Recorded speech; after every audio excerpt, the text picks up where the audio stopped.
there are things man was not meant to know. But that doesn't mean that they don't know us. When you stare off into space and it blinks back at you. When the creature under your bed calls some friends over for dinner. When your very sanity is hanging by a thread, there is one place you can turn to. Lovecraft's Detective Agency. If you're sane enough to ask, you probably don't need our help. Is your problem unknowable or unspeakable, or both? So neither, then. Oh, please don't mistake me. I'm not saying your experience is unconcerning. Oh, I fully acknowledge that. From your perspective, unconcerning might seem like an understatement. Perhaps that is true objectively. I really couldn't say. Look, think of it this way. If you were experiencing an inflamed appendix, that would be a serious medical issue. However, you would not call an obstetrician and expect them to be the one to help. In this metaphor, I am the obstetrician. I deal exclusively in unknowable and unspeakable horrors, which is to say those sorts of things are my specialty. The situation you have described is neither unknowable nor unspeakable. It certainly sounds like something you should have dealt with, but I am not the person to assist with your predicament. Look, I don't wish to appear uncaring. To be fair, I probably am, but I don't wish to appear so. In any case, I would be more than happy to see if I can refer you to someone who might be able to aid you in this endeavor. Let me put you on hold for just one moment. Gladys, do we know anyone who could help this young man out with a 60-foot-tall chinchilla? There's that company that sells kaiju hunting equipment. Oh, 60 feet hardly qualifies as a kaiju, does it? I guess not. Can't really think of anything else, though. I thought as much. Hello again. Can't help, I'm afraid. Have a lovely remainder of your day or your life, whichever ends sooner. Mr. Lovecraft. Yes? There are those who might consider it rude for you to take a phone call from someone else when you're meeting with a client. I see. Are you one of those people? I'm not one of them. Well, I hope it will offer you some consolation when I remind you that you are not a client until I agree to take your case. Therefore, there is no reason to be concerned about that bit of propriety. Now, to get back to our earlier discussion, where was I? You were saying no. I was? Oh, good. I rather hoped I was. No, Mr. Devon, I will not take your case. I don't understand. It's the opposite of, yes, Mr. Devon, I will take your case. See the difference? Why will you not take my case? Because I do not want to. Not to mention the fact that your case barely qualifies as such. I'm hiring you to help me find something. No, you're not. Because he said no, remember? I have no especial desire to explain myself, but it seems to me that if I do, it has an above-average chance of causing you to leave, which I do have an especial desire for. Your case, and again, I'm being generous with that description, is in fact a treasure hunt. It has a 70% chance of being a wild goose chase, a 10% chance of being the first in a series of more annoying treasure hunts, and a 12% chance of unearthing something which would better remain... Earthed? Inelegant, but let's go with that. There is almost no chance of an outcome I find desirable, and I do not wish to participate in that. I will pay you well. You'll pay him to turn down your case? It's not the usual procedure, but I like it. Mr. Lovecraft, this endeavor cannot succeed without you. Then it cannot succeed. I need your help. Mr. Devon, the answer is no. I learned to never take no for an answer. What a stupid lesson to learn. The current standing of our professional relationship is that I am declining your proposal in as polite a manner as I am capable of. Please, let us leave the status quo as the status quo. There is no benefit to either of us in trying to push this matter. I can push pretty hard if I need to. But my instincts are telling me not to go there with you. If you change your mind... Do not hold your breath on that point. Or do. We don't really care. Have a nice day, Mr. Devon. Or don't. Again, we don't really care. Morty, do we need to worry about that guy? I don't think so. That would comfort me, except for the fact that you don't really worry about anything. I beg your pardon? If something concerns you, you deal with it. If you can't deal with it, you plan contingencies for it. If you can't plan for it, You generally ignore it. Worrying isn't an option on your drop-down menu. Dealing with the unknowable means that one literally cannot worry about what will happen, as anything one can imagine will, by definition, not happen. But you have misdiagnosed me, my dear. It's not that I don't worry. Simply that all of my worry is centralized on one target in particular. That target is you, of course. Aw, sometimes I forget how sweet you can be. He can, can't he? Oh, hey! Ah, well, I see we hug now. Interesting. Angelique, it's a rare pleasure to see you. Though I must admit to being curious, I did not notice you come in.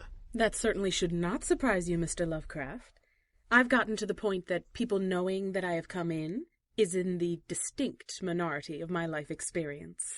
Yes, well, the door never opened, which did excite my curiosity. It did not. I came in the other way. There is not, in fact, an other way. You would lose that bet, in my professional opinion, but allow me to restate things. I came in the other way. Ah. That clarifies and alleviates a number of concerns. No one can pass through that pathway who means harm to me or mine.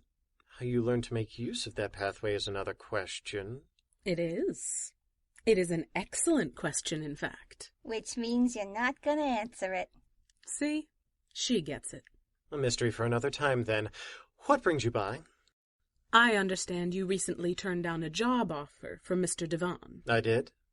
I would like you to accept the offer. And I suspect that the reason of why you want me to do so is another excellent question. Deliciously astute, Mr. Lovecraft. I am then left to make assumptions based on known data.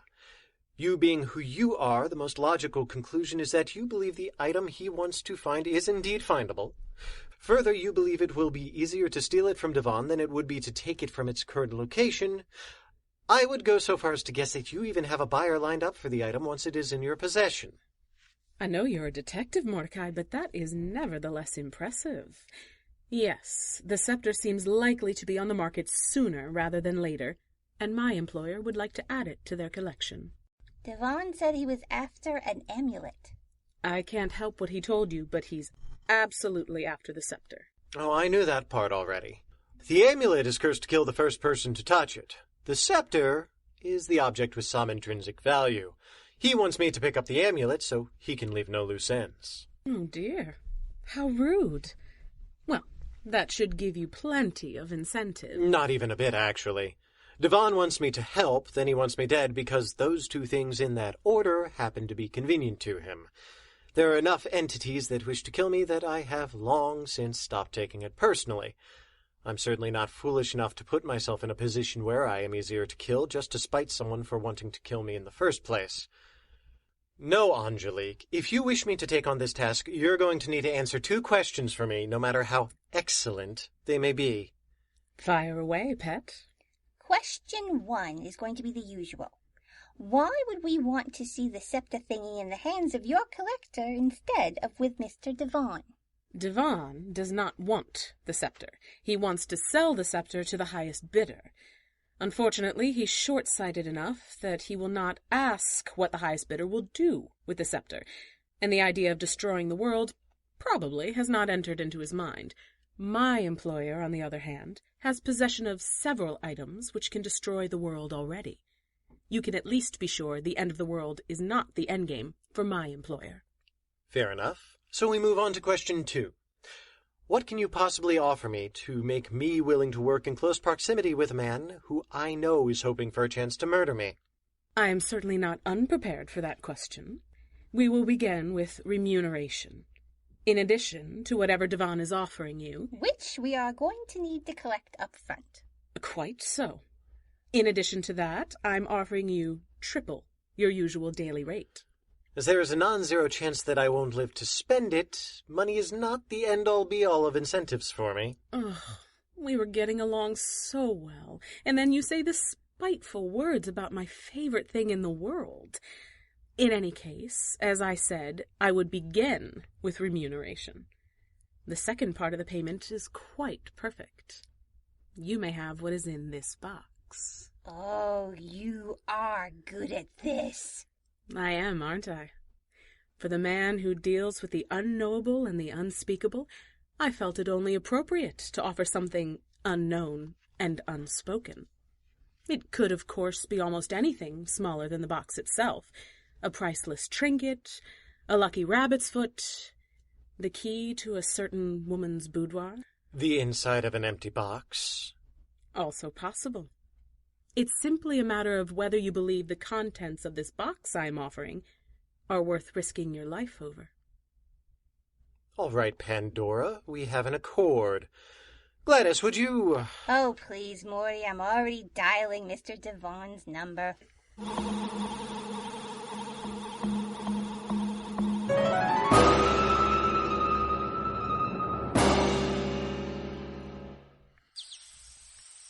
I don't like it, Roberts. What's not to like, Carmichael? This isn't how archaeology is supposed to work.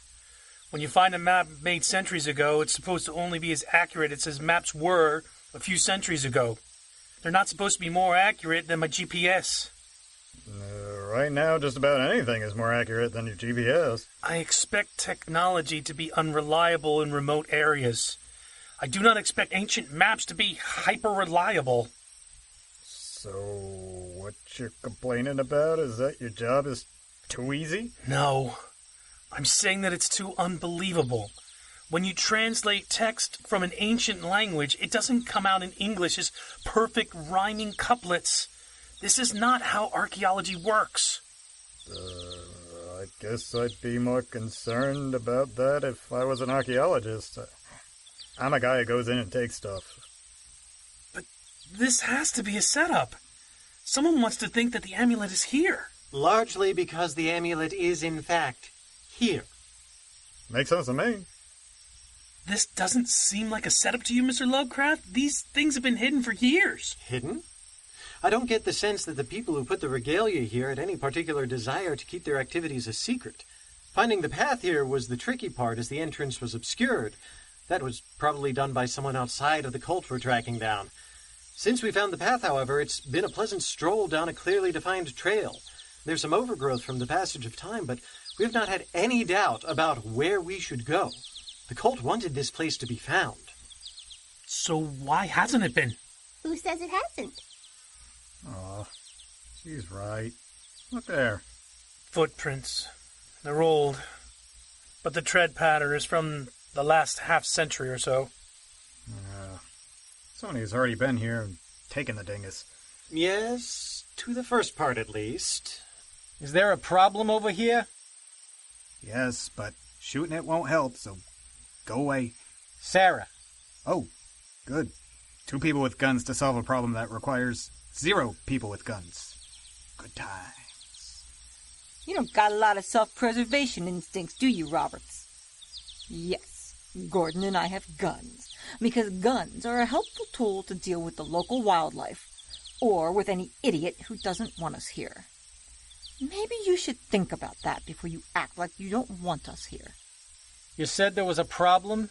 Mr. Devon doesn't care for problems. Well, this one is not my fault, so it's not my problem anyway.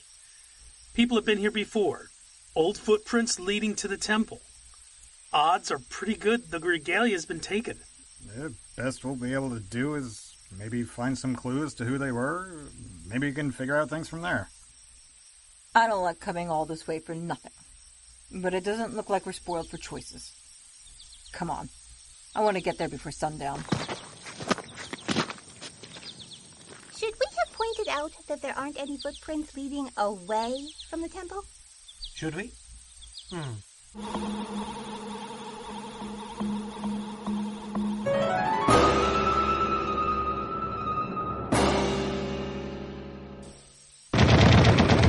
What is this thing? And why won't it die?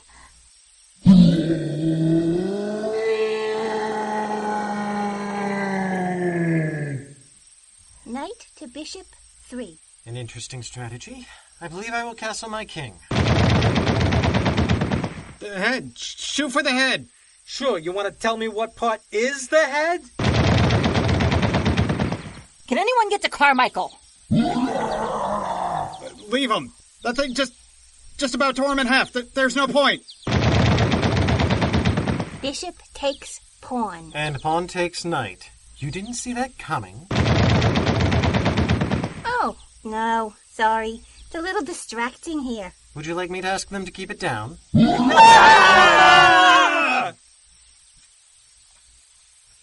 I think we're good. Yes, I think so.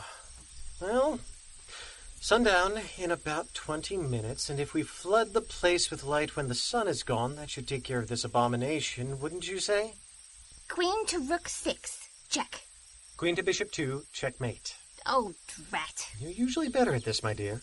Can I bring the backgammon table next time? I'm going to insist on seeing the dice before we leave, but I don't see why not. You just don't want me to roll snake eyes. Oh, not the literal ones at any rate.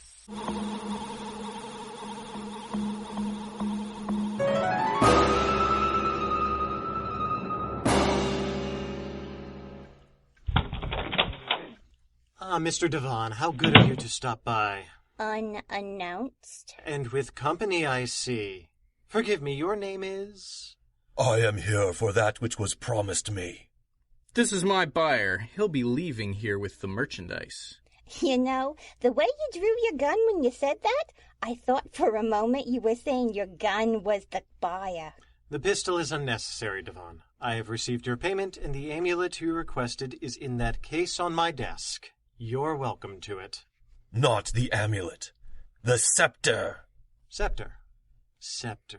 Gladys, were we hired by Mr. Devon to go after a scepter? Nope. But there was that stick thing with the black rock. Oh, that. Did you grab that as well? I was going to use it as a door jamb. Well, that's where that came from. I thought I had seen something like that about the place. Enough. Give me the scepter. Afraid I can't help you there. We experienced a recent break-in. If I'm not mistaken, the thief took the stick thingy. In any case, it's no longer here. What did the thief look like? Gladys, did you witness the theft firsthand? Didn't see a thing. Nor did I, I'm afraid. Can't help you. Lovecraft, I need that scepter. Forgive me for saying so, but now is a terrible time to bring that up.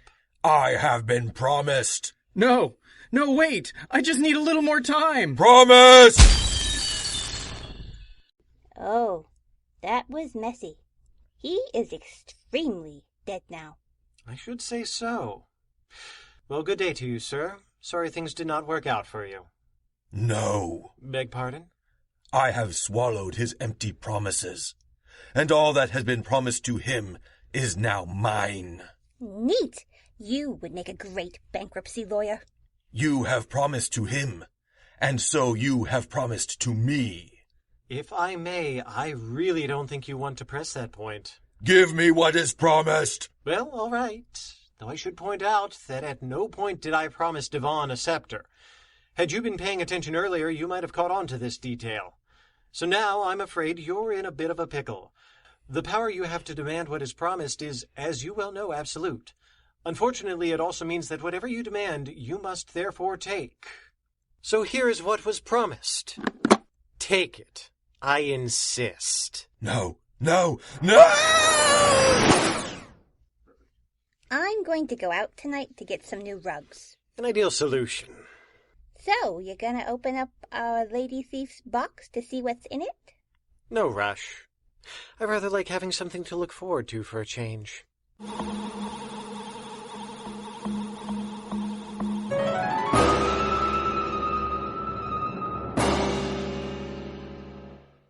The item you requested.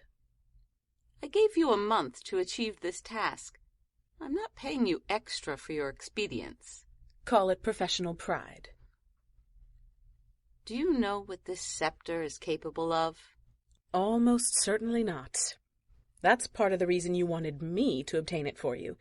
Most people who knew would probably not have touched this job with the proverbial 10-foot pole. Most people, yes. Though you are hardly the novice in dealing with these artifacts that you were when we first encountered each other. I like to know just enough to not be eaten. I can't put a price on what you've taught me. By which you mean you will not give me any money in return. That's all well and good. But I am not your only trainer, and I am aware that you had help on this job.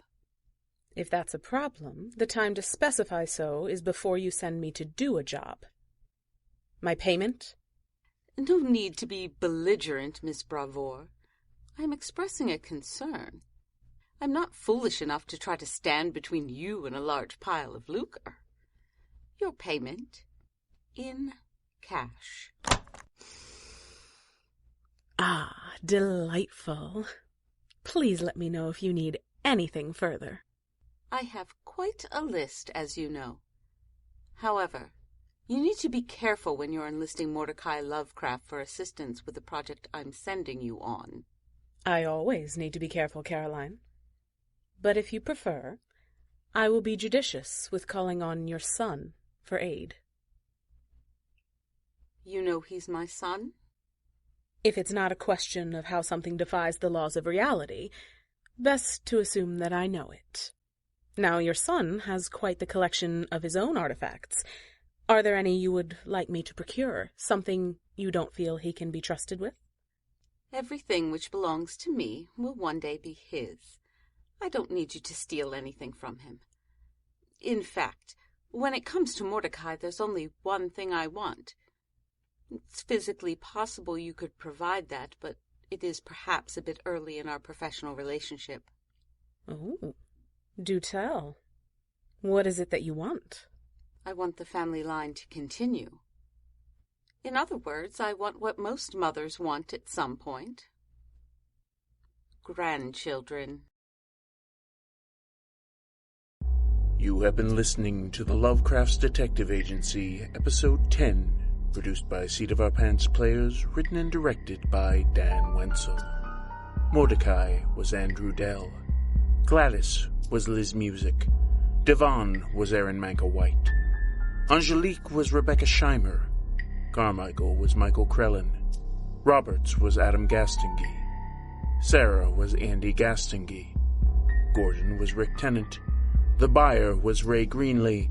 And Caroline was Jill Wenzel. Some music and sound effects by www.freesfx.co.uk. Tune in next time for something even creepier.